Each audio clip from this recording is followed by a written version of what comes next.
Para po sa inyong kaalaman, Luzon, Visayas, Mindanao. Para hindi po nagkakalituhan kasi ngayon parang patuloy talaga yung panlilinlang paglilihis ng totoong istorya. Alam nyo, ako at ang aking mga channel from day one, mula pa nung araw, kahit nung ako'y aktibo pa sa media, okay? Ang laban sa korupsyon, kahit kaninong administrasyon, nandun ako. Okay?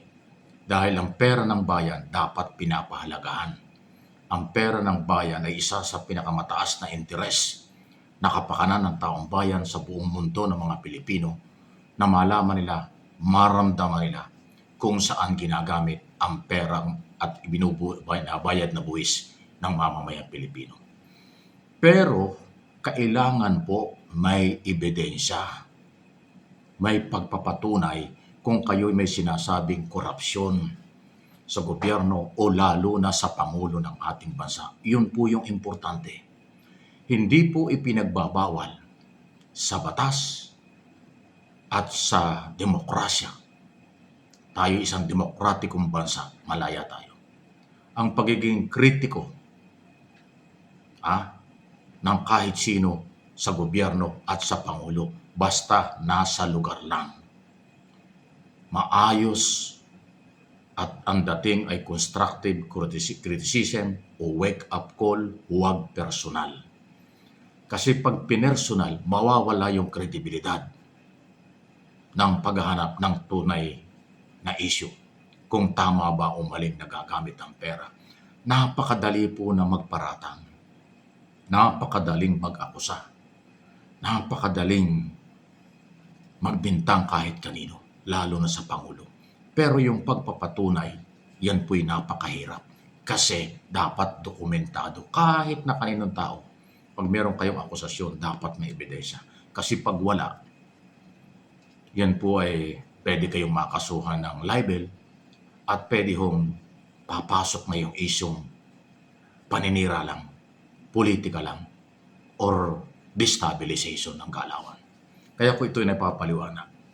Nalilihis Akala nung iba, ipinagtatanggol natin si Pangulong Marcos. Bahagi na tayo na nagtatakip ng katotohanan sa korupsyon. Nagkakamali po kayo. Lalo na itong aking mga channel.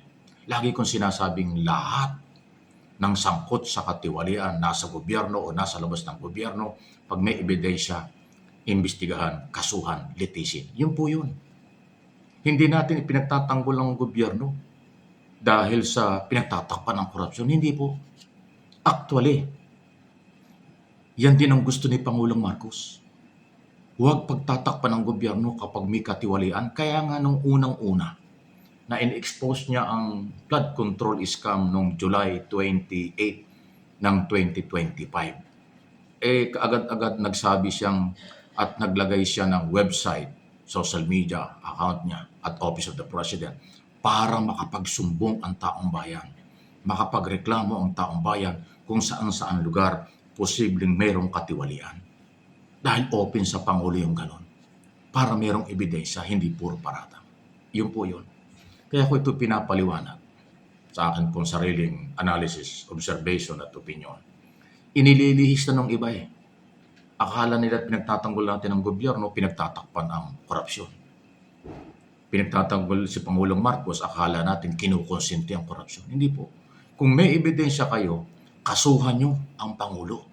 Ngayon, hindi pwedeng kasuhan sa korte kasi yan ay mayroong immunity. Kasuhan nyo sa impeachment. Mag-file kayo ng impeachment, katulad ng nakaraan. Nag-file ng impeachment, pero walang nangyari. So after 1 year, sa 2027, mag-file kayo ng impeachment. Kung meron kayong ebidensya, edi dalhin nyo sa korte after ng kanyang term kasi wala na siyang immunity. Yun po yun. Yun yung rule of law, due process at tamang proseso. Pero yung sabihin po ninyo, lalo na ho yung mga political blogger, tapos sasabihin nyo, tanga o kasapakat, kasabwat ang Pangulo. Yung sinasabi nyo kasapakat, dapat meron kayong ebidensya. Madaling sabihin may kasapakat, nasa ng dokumento, nasa ng ebidensya. Kung wala, basura yan. Ngayon, sinabi nyo tanga. Ayun, personal yun. Yun ho yung hindi dapat marinig sa isang tao laban sa Pangulo. Yung nagsasalita ng mga ganon, yun ay parte ng mga nanggugulo, walang argumento, destabilization ng galaw. Alam natin kung sino gumagawa niyan from day one. Tapos gagayahin mo yung kailang ginagawa. Ay mali po yun. Ngayon kung sabi mong kasapakat, laglabas ka ng ebidensya kung meron kang totohanan. Kaya nga ang tingin ko dito ho sa controversial na isyong ito na banggitin ng Pangulo daw ay ganong ganito. Nakita nyo, yung matitinong mga Pilipino nasa loob at labas ng social media or nasa lehitimo mga media o mga political blogger, content creator, influencer, kita nyo hindi nila pinagtatanggol yung salitang yun. Kasi talagang hindi yun dapat sinasabi kung matino kang tao. Ang gumagawa lang yan yung desperado or walang argumentong matino. Masabi lang, mapag-usapan lang, paninira lang. Yun po yun. Tama bantayan ang pera ng bayan sa tamang pamamaraan. Hindi pwede yung below the belt. Kaya ito hong pagtatanggol ng mga Marcos loyalists, Marcos supporters, political blogger na volunteers na tumutulong sa gobyerno at kay Pangulong Marcos Jr., walang personalan dito. Issue lang talaga ito. Walang nagdikta, walang nagutos, at walang nasa likod nito. Sarili-sarili, kanya-kanyang diskarte at paranaw ito kasi mali ang sabihin tanga ang Pangulo. Pwede mong sabihin yan sa ibang tao parang alalang, wala tayong pakialam doon. Pero presidente ito eh. Elected president. Sasabihin yan ng ganon. Yan po ay napaka-unprofessional katulad ng aking mga nabanggit na. So for your information po sa ating mga kababayan, maging malawak ang ating pananaw at pag-intindi rito. Hindi basta kampihan na walang basihan. Ako, hindi ko kinakampihan ng gobyerno. Ipinapaliwanag ko lang kung ano ang kailang obligasyon at karapatan. Kung tama ang ginagawa ng gobyerno, susuportahan natin. Yung mga nagpaparatang ng mali, bakit natin susuportahan?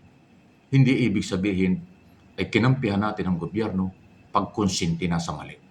Katulad na sinabi ko kanina. So sana ho nakakaintindihan tayo. Ipagpatuloy po natin at hinihikayat ko mga Pilipino sa buong mundo, magbantay tayo sa pagpapatupad ng batas. Lalo na sa budget kasi po ang batas every year, yan po ay, yung budget, yan po ay nasa ilalim ng batas. General Appropriation Act o yearly budget po ang tawag doon. Pag naaayon sa batas yung paggastos, okay lang. Pag sa tingin ninyo mali ang paggastos, maghanap kayo ng ebidensya, kasuhan ninyo. Susuportahan ko pa kayo. Di ba? Basta issue, walang problema. Pag hinaluan ng kung ano-ano, sasabit talaga kayo dyan. May problema talaga kayo dyan. Please like and share, subscribe, and follow.